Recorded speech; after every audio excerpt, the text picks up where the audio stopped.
Hi అండి, welcome back to our channel. నేను మీ కుమార్ని. ఈరోజు వీడియోలో పిల్లలకి ఎంతగానో ఇష్టమైన చాక్లెట్స్ని ఇంట్లోనే ఎలా ప్రిపేర్ చేసుకోవాలి అనేది చూపించబోతున్నాను. మీరు కంప్లీట్గా చూసినట్లయితే మీకు క్లియర్గా అర్థమవుతుంది. మీరు మన ఛానల్ని ఇప్పుడే చూస్తున్నట్లయితే ప్లీజ్ సబ్స్క్రైబ్ చేసుకొని సపోర్ట్ చేయండి. ముందుగా ఒక బౌల్ తీసుకొని అందులో ఒక జల్లెడని పెట్టుకోవాలి. ఇందులో 1.5 కప్పు షుగర్ పౌడర్, అలాగే 1/2 కప్పు వరకు choco powder, 1/2 spoon coffee powder, 1/4 cup వరకు మిల్క్ పౌడర్ వేసుకొని జల్లించుకోవాలి. దీన్నంతా కూడా బాగా కలుపుకోవాలండి.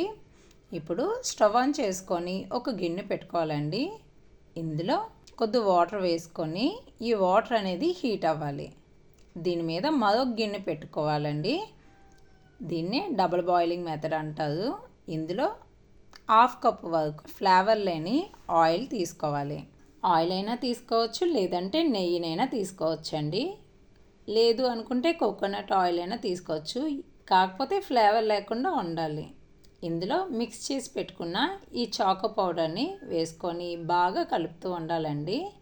ఈ షుగర్ పౌడర్ అంతా కూడా కరిగిపోయి బాగా కలుపుకోవాలండి. ఈ స్ట్రెచ్ వచ్చినంత వరకు కూడా బాగా కలుపుకోవాలి.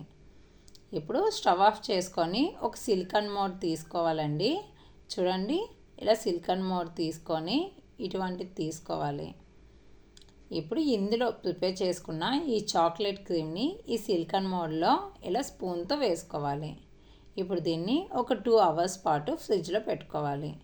2 గంటల తర్వాత తీసి చూసినట్లయితే చూడండి, ఈ సిలికాన్ మోడ్ నుంచి చాలా ఈజీగా ఓపెన్ అయిపోయి చాలా ఈజీగా వచ్చేస్తున్నాయి కదా.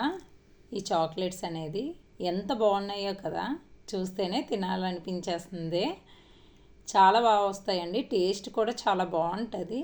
ఇంకెందుకు లేట్ చేయడం, మీరు కూడా తప్పకుండా ఇలా ట్రై చేయండి, చాలా బాగుంటాయి. మీకు ఈ వీడియో నచ్చినట్లయితే ప్లీజ్ సబ్స్క్రైబ్ చేసుకొని సపోర్ట్ చేయండి. Thanks for watching.